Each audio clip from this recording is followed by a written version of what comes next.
Hi, everyone. Welcome back to the Mortgage Heroes Weekly Podcast. I'm Andy. I'm Brian. And I'm Will.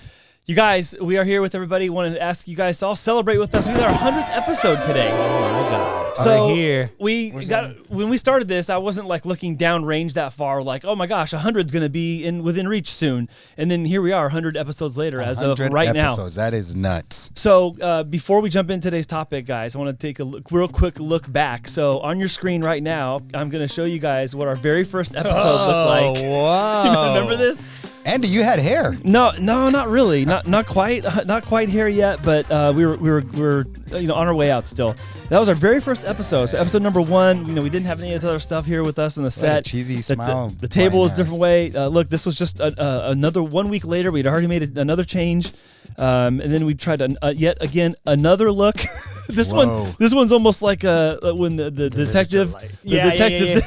The detectives. We're interrogating. Yeah. JC, shout out for the epic quality right there. That was awesome. Yeah. And then back again, the other direction. I'm not sure. I don't know how indecisive this was all about. We went to go get those shelves. I remember. Yeah. Remember we get those shelves. Like, hey, cool, we got shelves now. And then now we got to talk. We got to talk about Brian's hair. No, it blends in. I actually this inspires me to go back to the Silver Surfer. We got the shades of Brian right here. So we had that going on for a while. That's not bad. And then I don't know what is this. What color was that one? That was like in between platinum, kind of fading back into my regular color. That's not a bad look, Brian. Wow. Yeah, but then we went 3 wide, and then what's going on here? We experimented a little bit. Not everything that you do always works out, but you got to try things and see what works. I think this still shot on my face looking at you is kind of like. I think you're more just like, Brian, what are you doing, bro? Like, okay, the platinum was one thing. The green, okay, but Brian, purple. I'm not even sure what you were saying there, but that was fun coming up with a couple of little things to share before today. But there's something else I want to talk. So Brian, you're kind of getting blasted because of your hair, but Memo, I have a blast for you too. Go. It's all your inflation analogies. Dollar menu. Oh, it's a dollar menu. The torta. Torta prices. And the most recent one. I love my food. The Carl's Jr. Western Bacon Burger. So there you go. Western Bacon Burger back on the map thanks to. And I got one for Andy. Oh, shoot. Okay. The countless statistics and numbers. Yeah. Nerd time. We can always, count that. We're going to have some sort of statistics and numbers. What's the stats so bring it together. After 100 episodes, we're still Andy here. will still have hair.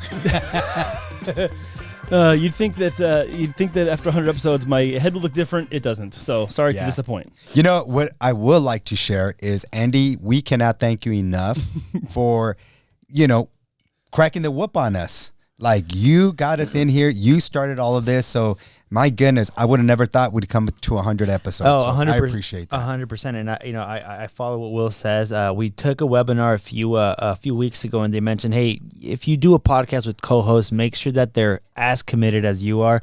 And one of the big kudos to you, Andy, is helping us stay committed, because I know sometimes we run free and wild, and we kind of go every direction except this direction. But thank you so much for holding it together. And I feel that this trio is really diverse, but enough so that we can always be together. Yeah. That's so powerful. Well, I'll tell you guys something as a trick on my side of the table, which is the preparedness helps us stay sharp, but you guys keep me on my toes. So I get both ends of becoming better at this, the preparation and having no clue what you're going to say. So that keeps me sharp. So I appreciate it, guys. We're going to talk today about a couple of local things first. 100th episode for us. We're here in San Diego. Of course, now we're reaching all across the nation, but there's a couple things locally here I want to talk about. And right out the gate, it's actually something very close to what we do regularly, which is a story that Brian found for us.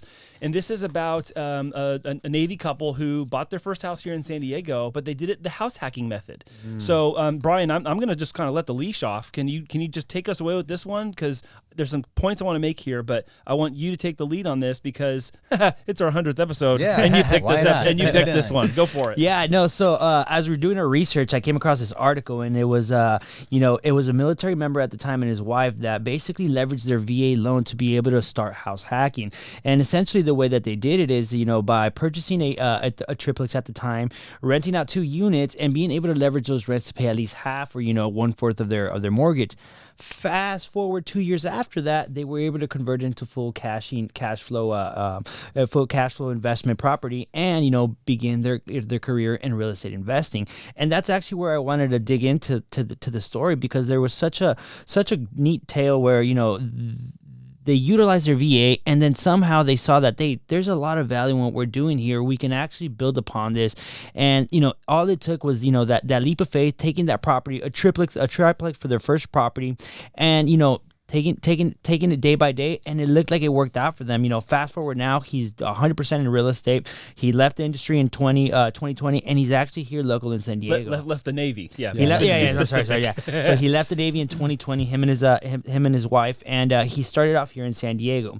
One of the cool things that I wanted to bring up, for people here in San Diego, is that San Diego actually poses an advantage when it comes to these types of deals that that they carried out. So I wanted to kind of share that story with you guys, but I also wanted to get your thoughts, Will, and what you thought about this, and what you thought was stood out. Yeah, no, for me, it makes sense, right? It's in our own backyard. We're such a large naval base. Not naval base, but just military town. And so what a way to leverage your BAH, right? Which is, to some people don't understand that acronym, it's your basic allowance for housing. Mm-hmm. And that's the best leverage at times. If you do not use those funds and you go into military housing, the military housing takes all of that, right? Or you go out and you rent outside of the military housing and say the rent's, for $2,000, but they're giving you $4,000, you get to pocket the difference. Okay. In this case, most people, we always qualify them based on utilizing that BAH so that they can identify a property and pretty much house hack this thing. And what people say is house hacking, I think every home is considered a house hack. It's right? hackable. Yeah. It's hackable, right? You're going to live in it. And if it's a 2-unit, 3-unit, it's even way more better to hack that property because you have 2 other units to help you with that payment. So in this case, with Erwin and his wife, I think it was great. I don't think they went with that full intention to say, we're going to house hack this. They said, as they went into it, they learned, because it says that they were part of Bigger Pockets. It's a huge investor community in there. So that's a huge resource to go into. But the way they strategize that is, 1, we get to leverage our BAH. 2nd, that gives us a home. 3rd, we get to rent these other properties and now become landlords. Yeah, 100%. So it's a really cool experience, and when you're going through and you're living through it, the actions, like they say, knowledge is power. Well, knowledge is power when applied. In this case, they applied themselves and, they decided to make a sacrifice because everything comes with a sacrifice. So they went and lived with mom and brother. Meanwhile, they're renting this. Meanwhile, they're working on their business plan. They're saying, now we're making $1,500 to $2,000 investment on this cash return. That's not a bad deal, because now they're paying down principal on their home because of the loan they have. Then they have appreciation. Let's just say conservative is going 4%. Mm-hmm. What a house hack, And one of the things that I feel people don't know is that they actually were able to leverage the other units in the property to qualify that for qualifying income. So they could take the market rental, or if it's already rented, take that rent and utilize that for the qualifications purposes. So if you're looking to purchase a house here in San Diego, 1 of 4 units, you can utilize the prospective rentals of those units to go ahead and get you a higher approval amount. That's how they were able to get that $1 million approval, with their income. Yeah. And just to put in perspective, this kid graduated in 2015 from high school. And he started at Wetzel Pretzel. Oh, yeah, he started working at Wetzel Pretzel. Yeah, great. Great. That's just what we need. Another food reference on the show to measure inflation. It was there. But by the way, did you guys know Wetzel Pretzel got so expensive? But that's where it started, right? Like, he started there. He joined the military, met his wife in the military. Fast forward, 2021, they got out of the military. And remember, they had the BAH when they purchased.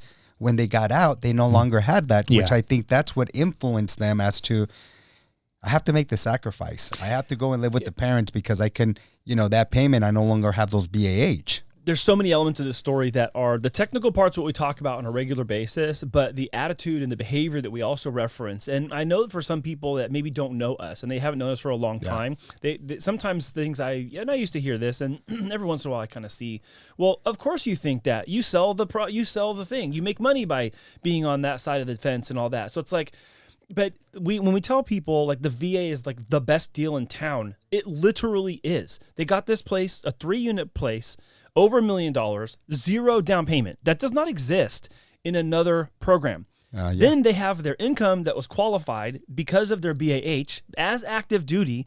That's cost adjusted because of the high cost of San Diego. Yeah. That's already a way to get in.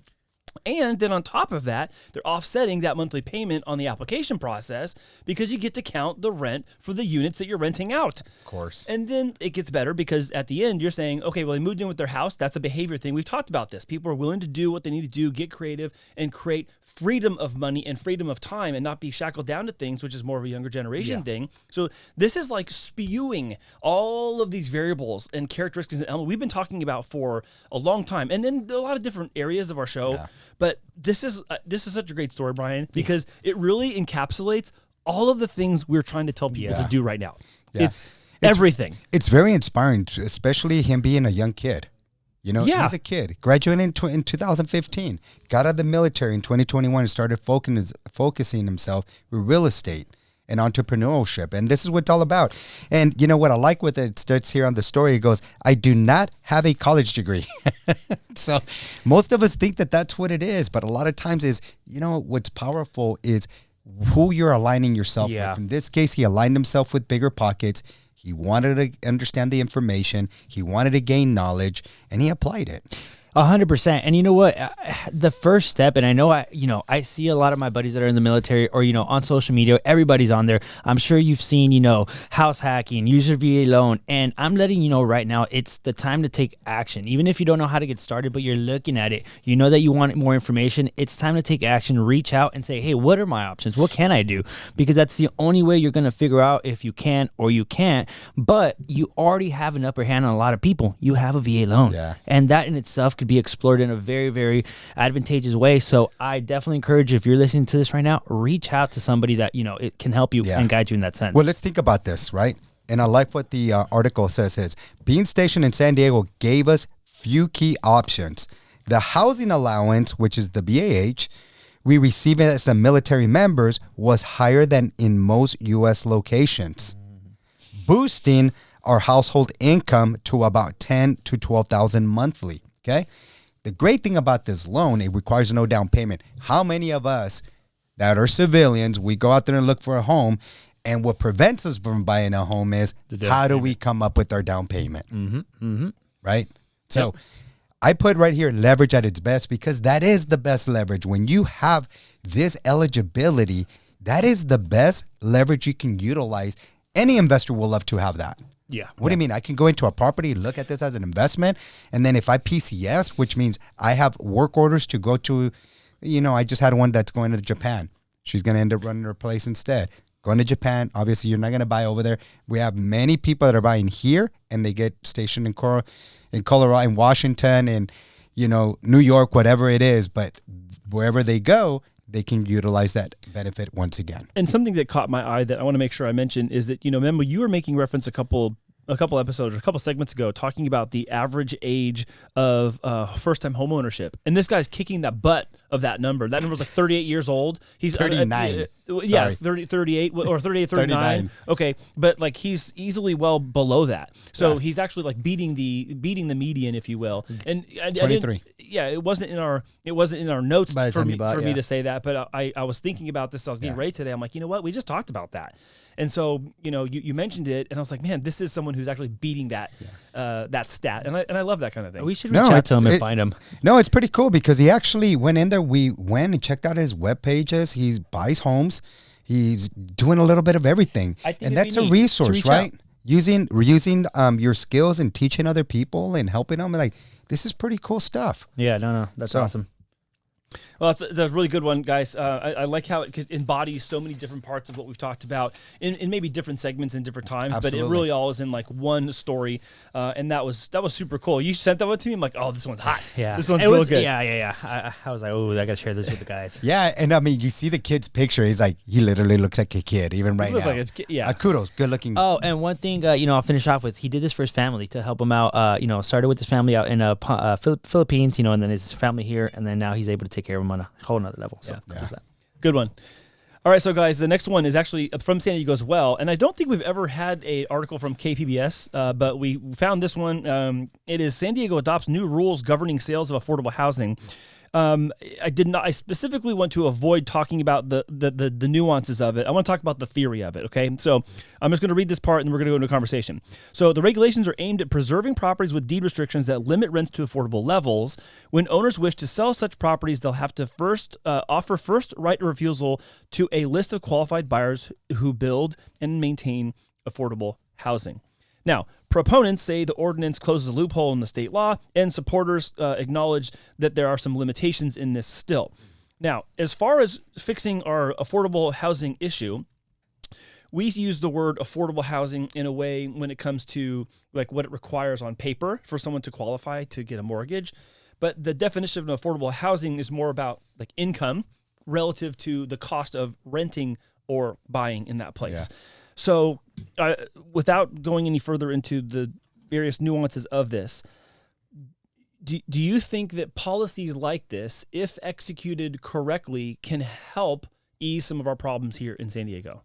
I don't think so, because it just pushes, like, what's the benefit to, from a business point of view, whoever buys this investment, what's the benefit to them to not be able to sell it or be able to, control the rents to where it makes sense for them? Like, who's buying this and saying, hey, like, I'm okay taking a loss on this investment? Okay. Unless the state or government is subsidizing that in some sort of way. Okay. What's your take, Memo? Yeah, no, mine. What I took a look at this is just their deeding restriction on rents to keep everything affordable. So if it's there, obviously, and I think there's going to be like in 20 soon, there's going to be so many of these deed restrictions homes becoming available. Yeah. Right. And so when I look at it and I say like, well, okay, qualified buyers, well, who is that? So let's go. Since we're talking about it, let's actually. I'll read it. I'll read it off. So 4,200. So 4,200 affordable housing properties with deed restrictions are set to expire by 2040. So 15 years from now. After the deed restrictions expire, property owners can raise the rents to the market rate, which is often unaffordable for low to moderate income renters. So basically, these are people in the situation now that are already inside the policy that allows their rent to be held to a specific amount due to their economic status financially. Correct. What do we do with 4,200 housing properties if those people are displaced?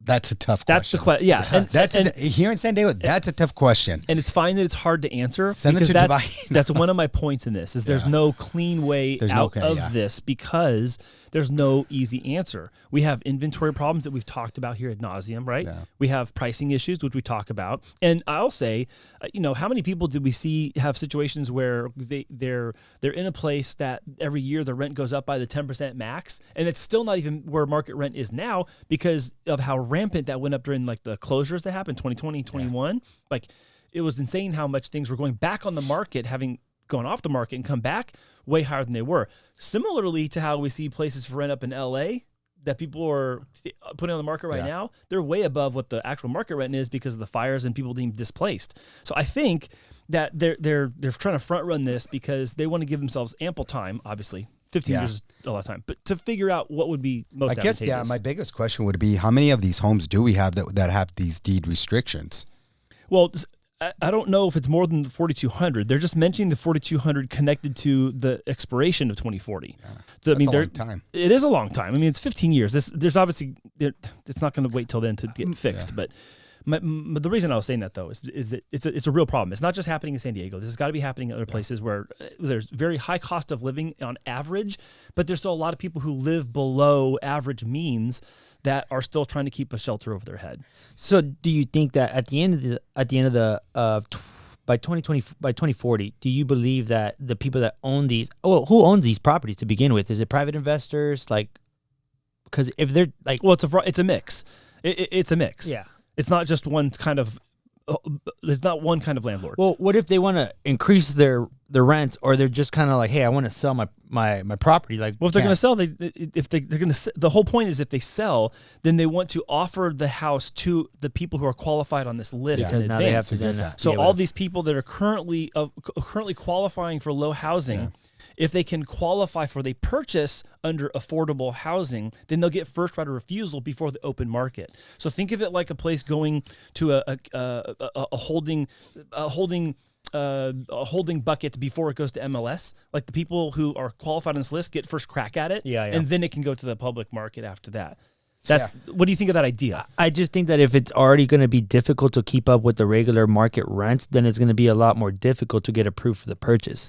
If it's already going to be an income obstacle, then we know right now even regular people that are having significant or decent incomes that are above 100,000 are still having problems getting approved. So if you fast forward that, if hopefully by 2040 everybody's income is up to par with what the cost of living is, which we know that's not likely to happen. You're so optimistic. I just said it's not likely to happen. That's how I'm being sarcastic. You're so optimistic. But basically, I feel that at the end of it, I'm like, it makes no sense in a business standpoint, unless there's some sort of incentive for the owners to keep it. Yeah, but again, I think there's just too much stuff intertwined that it's very difficult to say what can be done and what can't, or what will be done. I think they're looking for ideas. Yeah, I think that's ultimately what it's going to be. Is it going to have to be? There going to be a meeting of the minds. I don't think they're just going to force an answer on people, because there has to be some sort of version of either side of this happening. You can always just build more. Well, but okay. Again, thank you for the sarcasm. Yeah, you sure just go ahead and build more. Look, I guess. It's overstating the obvious. There's no easy solution to this. There's not. There isn't. So complex. Right now. I mean, and you can see right here. You can see here where Councilman Kent Lee said in San Diego is losing hundreds of affordable housing units each year, and new construction can't keep up. Yeah. So for that reason, I'm on the side of having some sort of policy that allows these properties to go to people that are on a list first. Of course. That are already there.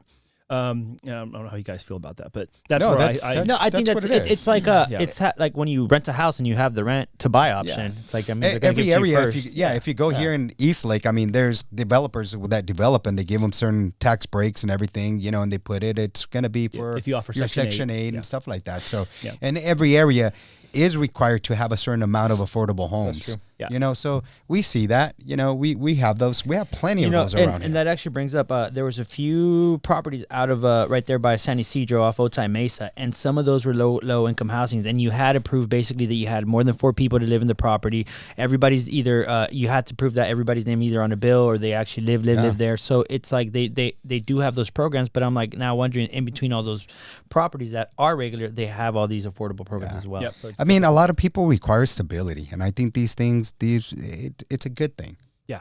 Okay. Yeah, I think we'll probably have to come back and pick this one up again. It was just interesting because, we talk about affordability a lot. We talk about inflation a lot, cost of goods a lot. We talk about our region, our backyard a lot. We talk to a lot of people who, they want to buy a house and they can't afford it or they don't qualify. And then we talk to people that own a house and they're like, hey, I need my house to bail me out. Yeah. So like this is kind of a little bit of a touchy subject, but we're going to need some sort of policy to kind of backstop what has to happen in order to keep these people sheltered is my takeaway. So. All right, guys. Next one here, we have Redfin reports the typical home is taking nearly 2 months to sell, and that's the slowest pace in 5 years. Now, I already have a problem with this very short look backs in real estate. Yeah. We know we're in our 20th year now as a group, if you will. Looking back 5 years doesn't even cover, the majority of our time together, but it is interesting because it's statistically significant. The typical U.S. Home listing that went under contract sat on the market for 54 days before the seller accepted an offer, which is the longest span since March 2020. Ding, ding, ding. What happened in March of 2020? That was a weird month. COVID. Oh. I remember that. That was crazy. Where I lost all my loans. Everything's just sitting here like, where's everyone? Where's my loans at? And that was a thing where, what was the job? You had to have a job that you were required to get home, to get to the house. Otherwise, you had to stay home. Yeah, man. You had to be essential. Essential worker. Essential worker. Yeah, that was worker. great. Yeah. I'm an essential worker all of a sudden. I'd be like, hey, I'm essentially working. Yeah. Or trying to. Hey, are you working? Essentially. Yeah, it was crazy times. Do you guys remember that? Yeah, I essentially do. Yeah. The comment's going to fire off right now. Can you guys tell us what you guys were doing in 2020 when you guys got the news that you have to stay home?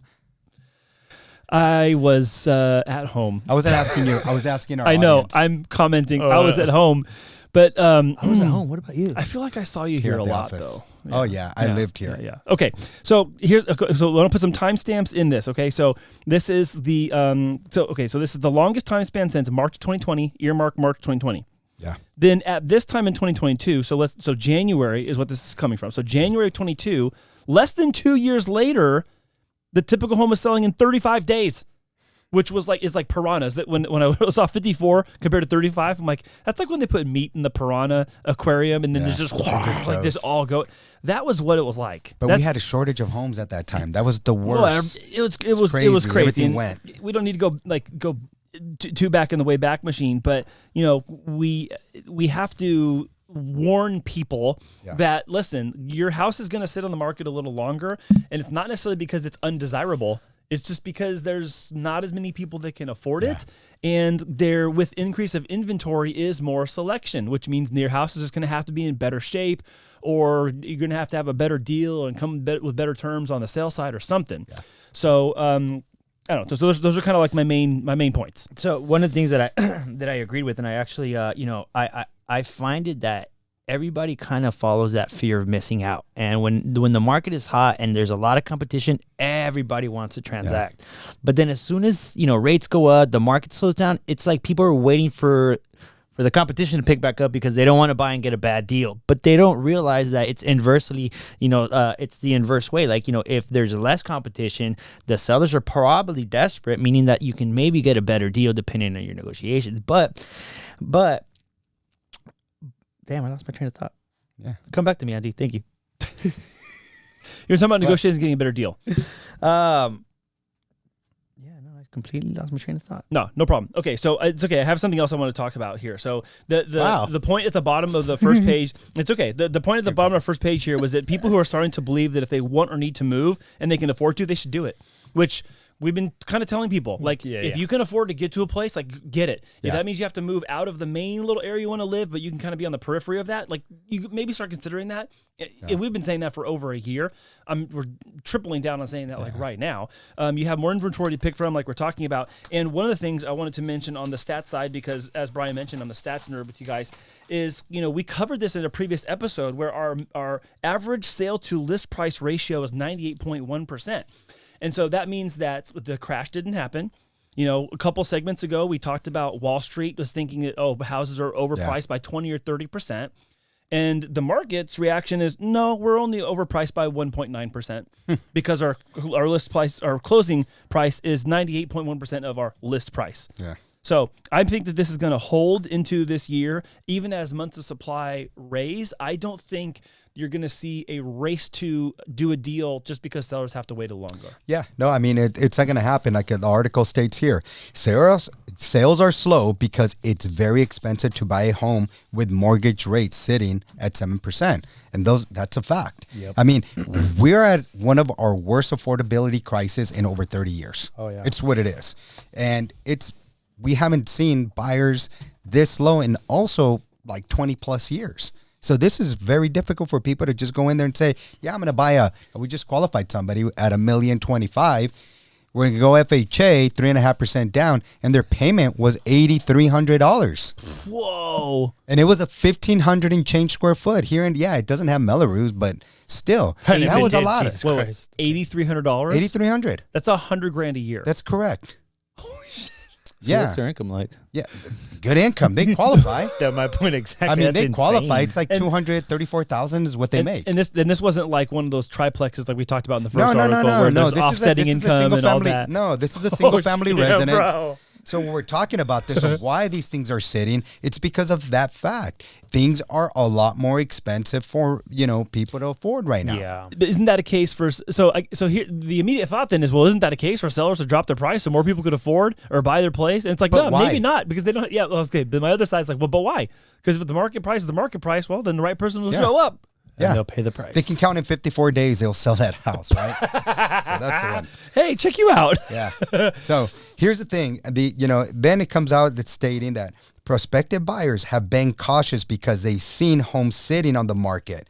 So buyers are also, remember back in the day, you needed the MLS to search for homes and stuff like that. That's no longer needed. Nope. Yeah. Now you got your Redfin, you have your Zillow, you have your Chula, you have all these other sort of places where you can go in there and you can see this information. You can see this data, and people see, well, I've seen that home. Oh, it came back again, and we're like 2 months in. What's wrong with it? Exactly. Why? You know, and so people are seeing on that on the market because they're seeing that it's sitting longer, and they have interest rates and prices. They're thinking that prices and interest rates may drop. Listen, the home of the price ain't gonna drop. That's the thing. We haven't seen that for years, and it's just, I keep saying it's simple economics, supply and demand. For the amount of homes amount of people that we have in our country, over 330 million people, right? We're all going to need a home. Like, we have a shortage. And it go back again. People are saying that we're missing 5 to 6 million homes, right? That's what we have, that we need, that many homes. Grant Cardone, for many of you don't know, he's a big real estate mogul. He also mentioned something I never thought about this, but dilapidated homes. Mm-hmm. How many homes are out there that are habitable? You know, what was the number? Like 20 million or something like that? 25 million. Oh God, that's absurd. That's so many. That's a lot. It's crazy. So we have a 5 to 6 million home shortage, crazy. and A dilapidated crisis. 25 million dilapidated. So, wow. You know, one of the questions that we've been getting asked a lot is, should I wait, right? And I'm telling you, people that qualify now, don't wait. Just purchase. It's a temporary Band-Aid for now, which is the payment's going to be temporary, right? That's what I mean, a temporary Band-Aid. The interest rate's going to go down. So therefore, that's going to save you money in the long run because you'll be able to put yourself in a position to refinance. Whereas the purchase of that home value, it should not be going down. Yeah. Okay. You know? And so for me, it's like, pat yourself on the back right now. Congratulations if you could afford it right now. Yeah. And just look for that right home and budget yourself. Everything comes with the sacrifice. I know when I bought my first home, you know, Tanya and I and the kids, I'm telling you that the dollar menu did exist at that point in time. It really did. I was calling it. I knew Top ramen. I knew it. Top ramen didn't have all those issues. We got a new contender. Ramen. But we made the sacrifice, and I remember stressing. That was in 2000 when we bought our first home. Then we just started buying properties right after another. It was like almost like we were playing Monopoly. You remember that? Oh, Every yeah. year we're buying a property. Yeah. It was crazy. It was cool. No, And so I'm sorry. No, and so go. then, in 2008, I remember buying another property. People, oh my God, you're freaking crazy. You're buying top of the market. Well, look where we're at. We're in the office. Now I look like a hero. The property's an investment being rented. Yep. And it's got a ton of equity, right? Bought it for $555. It's now like 1.4. Yeah. How dumb do I look now? Yeah, I know. Right? It's all a matter of time, right? Godly, it's just time. And you had mentioned this a couple, 1 or 2 episodes ago. You had mentioning you had mentioned, people in 2013 told me don't buy the house I have now. Yeah. And it's like it's increasing, it's double the price. Yeah. Or more even. So. And again, Andy, all I'm saying is if you could do it, do it. Right? So make sure you're taking the extra measures of understanding your budget, what you're able and capable of doing. I know that even owning could be overrated. It can be. I know I'll have a lot of friends that rent and they're super excited and they invest in other investments that may give them a great rate of return on their investment. Yeah, my takeaway, at least for me in this conversation right here, is just if you want to sell your house, put your house in the market. Don't leave it off the market and then sit around and wonder. And if you want to be a homeowner, do what you need to do to get into the process of starting to get qualified, so you can at least be in the game rather than just sitting around maybe still talking about it someday. Yeah, because these are realities. 54 days is still not a bad thing. Nope. And for those of you wondering, specifically in San Diego, the national stat here for pending sales are down 9.4%, but in San Diego, guys, 20.1%. So it's more than twice as much in San Diego as it is on the nationwide average. That's crazy. So affordability crunch. I was gonna say I was gonna try to maybe catch you guys off guard, like, hey, you guys, guess what? We made the list today. The last time we mentioned something like this, San Diego wasn't on the list. Now it is on the wrong side. We're on the wrong column. But I don't want to end this part on a negative. I want to end on a positive. So I'm going to mention new listings are up in a handful of cities, and in some of them by a lot. So here are the top 5 cities where new listings are flourishing. San Jose, 23.4%. Phoenix, 19.5%. Seattle, 15.2%. Oakland, 14.5%. And Sacramento, 14.2%. Those are just the top 5, and they're all in the double digits by a lot. Oakland? Which means there's someone at 10, 12, 10, 9, 8, 3, whatever. There's a lot of other places that are meeting that new listing demand. So if you're looking to get into one of those places, let us know so we can help you get qualified. Yeah, good time to negotiate right now. Yep. Hey, what an amazing segue. Whoa, hey, someone did their pre-show homework. How to negotiate a real estate deal and actually get what you want from the Wall Street Journal. Interesting. Oh, gosh. There's a lot of opinions on this because not every deal is the same. And, you know, some people would like to fall in love with their negotiation tactic that may just not work on a seller that given day or that particular situation. There were a couple interesting things in here, a couple of things I've never heard, which I'll mention when we get to it. But, you know, what's some of the key takeaways you guys have when it comes to negotiating for buyers? What do you like to tell buyers they should do when it comes to how they should negotiate? I love this one. I mean, I like to negotiate right now as a time. When you got more inventory, you know, you have more sellers understanding that they're going to have to lower their price or give some type of incentive so that the buyers just get more attracted to wanting to buy that purchase at home. So right now we're starting to see a lot more 2-1 buy downs are coming back again. What that actually means is if the interest rate's currently at 7%, like the article utilized, you can buy the rate all the way down to 5%. So you buy the first 12 months essentially, right, at a lower payment at 5. And then after the 12 payments on your 13th payment, it'll increase 1% higher. So now your interest rate's at 6% for the next 12 months. And at that time, your loan is still a 30-year fix. A lot of people think, why am I unadjustable? No. It's still a fixed rate. Just what happens is the seller decided to prepay that payment for you to make that buyer's payment feel like, okay, it's a low payment. Hopefully in 12 months, 13 months, 15 months, doesn't matter. You can refinance when the rate's lower. Whatever is in that escrow account left over, those funds get reduced from your principal balance once you refinance, which is great. Or some people just say, you know what, I just want to not come up with my closing costs here in San Diego. I'm going to say average between 13, depending on the purchase of their home, 13,000 to 20,000.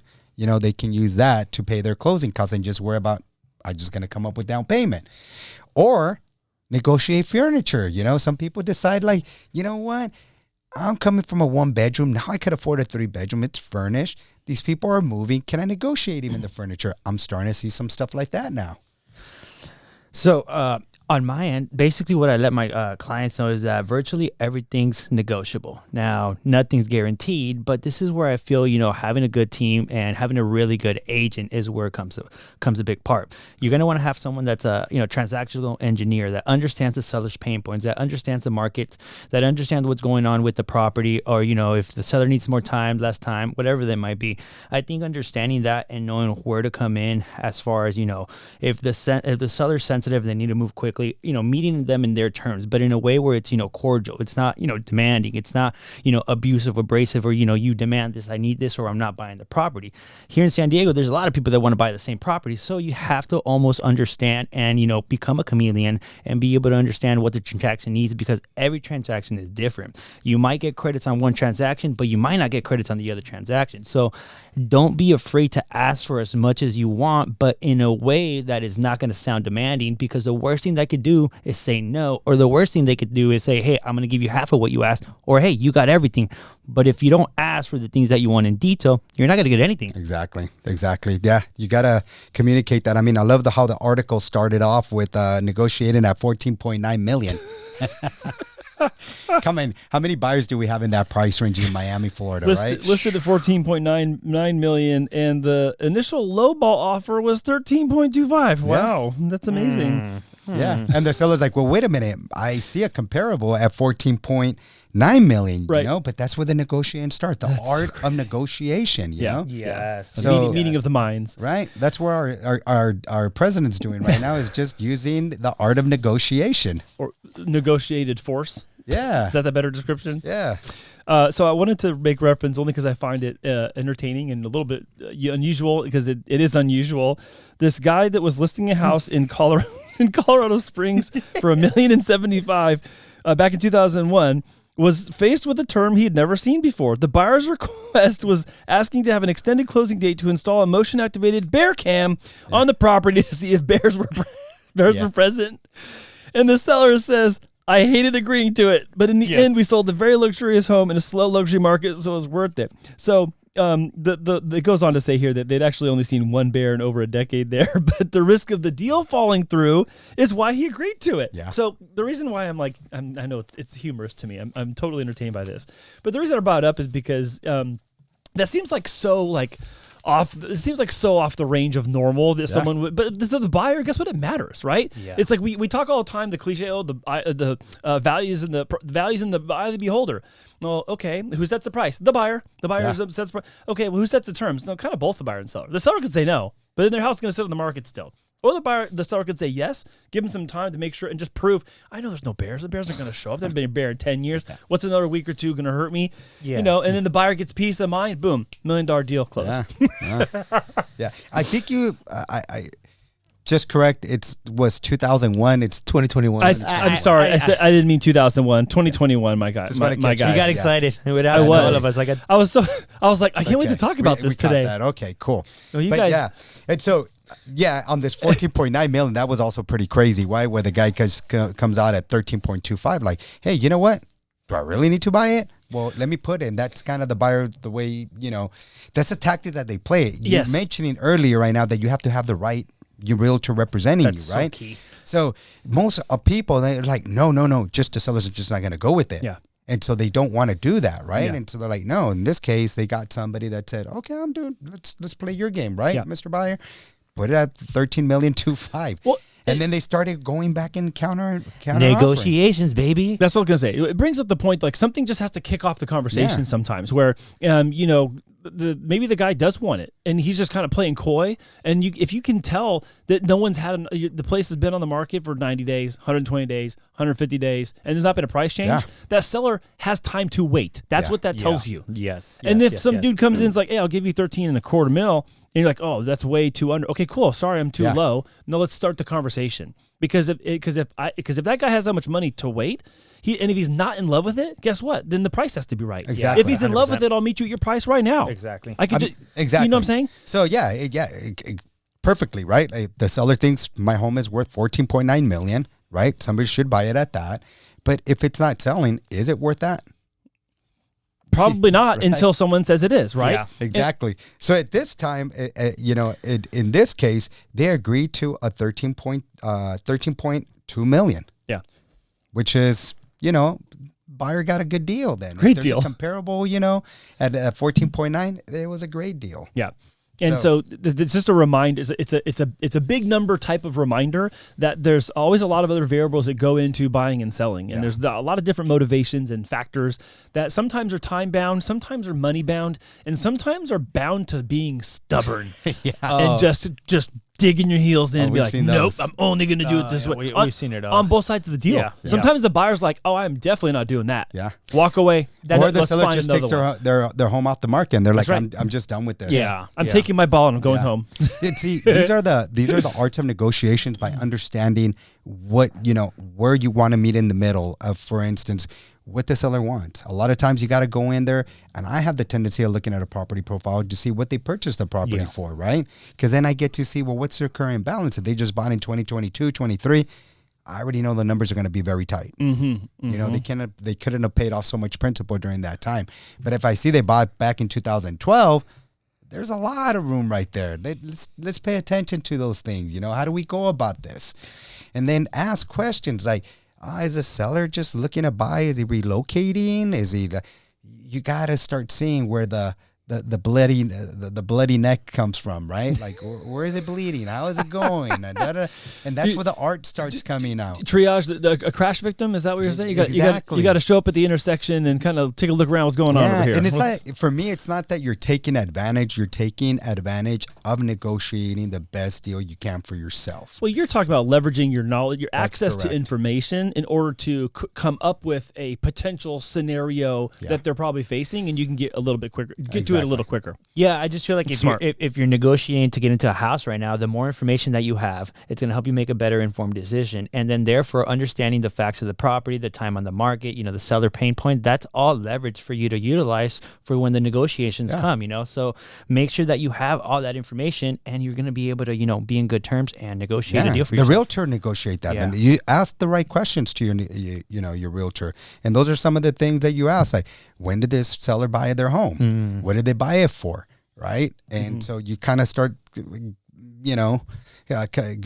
in the gaps right there. Yeah, okay. Is he moving? What's the interest, in selling?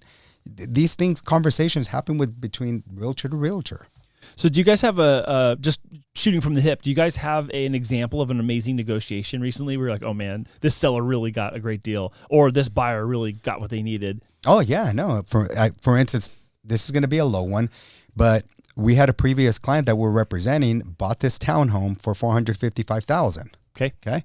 And they gave them a $10,000 credit towards closing costs. That buyer decided he got cold feet. This is not for me. Fast forward a month later, I get a call from the listing agent stating, hey, you guys had already done the appraisal on this. I have a potential buyer that's looking to get into escrow. Can you qualify him?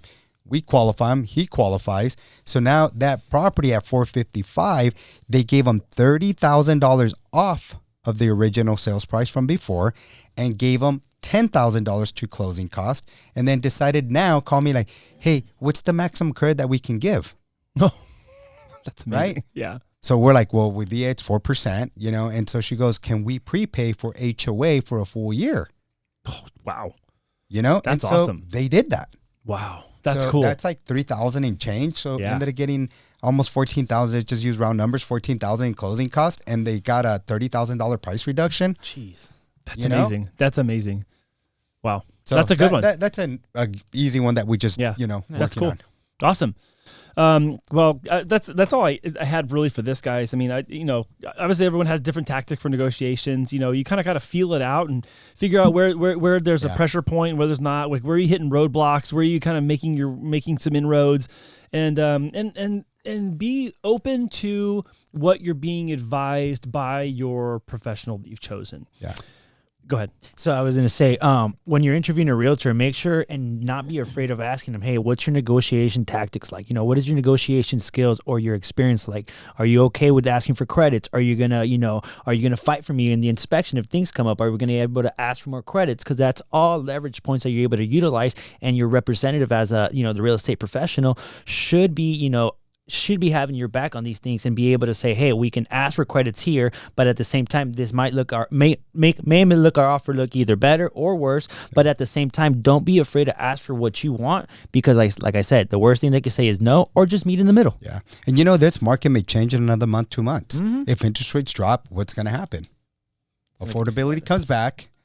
Now you have more pool of buyers, and now you have more challenges, because now you have the competition against you. Yeah. So demand keep all those up. things in consideration. Yeah, definitely have to be on your toes. Yeah. Well, thank you guys. I appreciate it. You guys did an awesome job once again today. Normally I ask you what is your favorite part of the show, but I don't want to ask that today. I want to ask a 100th episode question.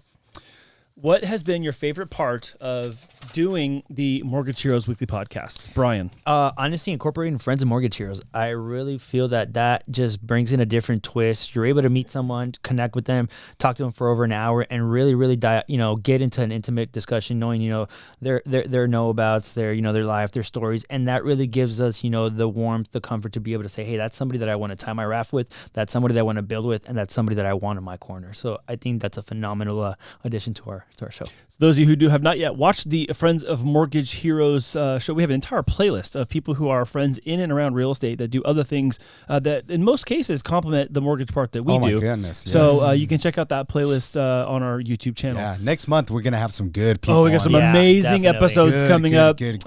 Recording those are coming up in the next couple of days. Yeah. So they'll be out in March. Yeah. March, and then another one that's coming in April. Yeah. So no, and what I like about the incorporation, and I have to just piggyback off of that with Brian, is you know, a lot of these people didn't start with an entrepreneurial mindset. You know, if you look at the way their upbringing was and everything, it's not like they were, you know, served with a golden spoon. You know, they had to work themselves up and surround themselves with winners. And we always constantly say that, right? We have, again, utilizing the saying, tell me who you hang out with so I can tell you who you are. Your inner circle is the one that's going to take you to that next level. Your inner circle will help you grow, you know, and just get you to go out there and encounter, you know, you're going to encounter these challenges, but they're going to help you overcome those, which is very important. So I like the Friends of Mortgage Heroes. For me, what I've gotten out of these 100 episodes is it keeps me on my toes. It keeps me understanding the new changes that are happening in the market. And, you know, knowledge is power when applied. I can't apply all of it, but at least I'm learning something new, and I'm going to be able to pass that on to and become a resource to, you know, other friends, family, my clients. And I do that not just for myself. It's mainly for my clients. If I can be that wealth of resource because I'm reading and I'm putting things in perspective for myself, then I can just transfer that over where people could just understand at a different level. So that's what's made me just become more like into this podcast. And we're only going to get better. You know, this is 100 episodes. Just imagine when we have that 200, we're like, you remember back, you know? Now we got another 100. Because, you know, now that we're at 100, I know there's been a lot of times that we're like, oh my God, we have to go and do this, because it takes time to do all this. We got clients, we have a business to run, but you know what? I get my glory because people appreciate it. I get so many text messages from my clients. Oh my God, thank you for saying that. It helps me now to put that in perspective. Like even like right now in the negotiation, I'm telling you, there's a lot of people that are looking to buy a home right now that we have clients. They're going to be like, I didn't know that. Yeah, 100%. So thank you, Andy, for also, again, I can't express how grateful we are because Andy, you came up with this, right? You came up with this. And there's many times where I know you were like, God damn these guys, but you kept with us and we appreciate you.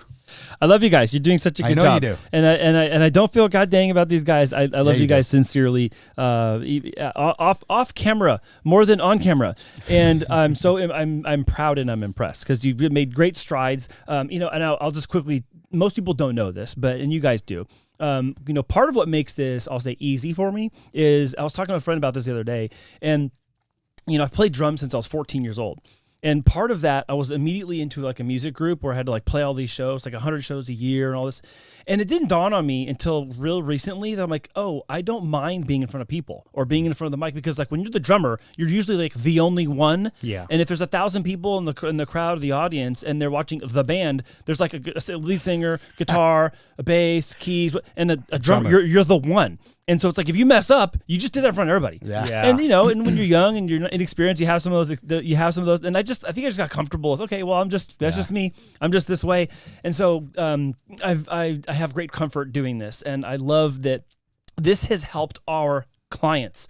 Especially because, you know, I recently went down to our original office for a whole separate reason. I was down in the neighborhood to film something for a new friend of mine, and it was right next to our original office on Border Village, for Border Village Drive, or Road, Border Village Road. Yeah. And down in San Ysidro. And I was like, oh my gosh, we used to drive down here in 2005. Yeah. And then I was like, oh my gosh, 2025 is going to be our 20th year. That's crazy. So, you know, I just am so impressed with how well you guys have done and how committed you are, despite it being work sometimes. And I appreciate you going along with all of my plans and ideas and really committing to our clients, who have been our clients in some cases for a very long time. Yeah. Since we've been in the industry. You guys are doing a great job. Thank you so much. And I'm really excited about the kind of the revived energy engagement that we're getting online right now. Whether you're commenting in the comment box or you're emailing us back from our newsletter that goes out, or you're DMing us on social media, I'll take it all. It's been really awesome, and we do want to continue being sharp and making this show just so great for all of you to win in mortgage and real estate. So, Memo, thank you. Yeah. Brian, thank you. You guys are doing great. Thank you guys. And thank you guys for your support. And thank everybody who has been watching this for all this whole time. Next week will be episode 101. We'll go back to Mortgage 101. Right at the beginning. The basics of mortgage coming soon. On that note, I do have to tell you, though, that if you are new to following us, we are launching a brand new playlist called Success in the Market, Case Studies of Mortgage Heroes. So we just filmed one already. It's coming up this current week with Brian talking about a case study he has. Will has one coming up next. But if you're looking for live, real proof in the market of the things we're talking about, we have have a whole new playlist called Success Stories, Case Studies in Mortgage and Real Estate here on our channel. So you can check that out. Our first one just launched with Brian, and we have a lot more coming down that road. And we're going to be using, just not your regular traditional mortgages because, just like Brian, mentioned earlier, we become chameleons, and chameleons in the sense that we're now looking into fix and flip loans. We're looking at exit strategies for investors. And obviously, since we're new investors, as far as when it comes to financing, we want to treat and work with a lot of these people that really aren't as experienced, just help them become experienced. Yeah, 100%. And so, it's going to be fun. Yeah. So check out the new case study playlist, and then we have a lot more content in and around mortgage real estate coming soon. And again, last pitch for Friends of Mortgage Heroes. If you're looking for a professional in and around real estate that has to do with real estate, please watch the playlist, but you can come and talk to us about our friends who we've vetted and trust inside our space to refer you to for other qualified help that you need. So thank you all for watching the show. Again, remember to subscribe to the channel, hit the like button, forward this to someone you know and love who can use some advice and some candid wisdom from us old guys and a new guy who's really very optimistic, who's really got his legs underneath him these days, I gotta say. So thank you all for watching, and we'll see you again next week. Bye. Hey, what does it mean to have my legs underneath me? I don't know. Whatever. Yeah, I don't know. Okay. Thank you. We're gonna leave this part in. Yeah. It's done. Good job, you guys. Bye. See ya. See ya. If you enjoyed this video and you want more of our content, subscribe here. And if you'd like to watch another video right now, click here.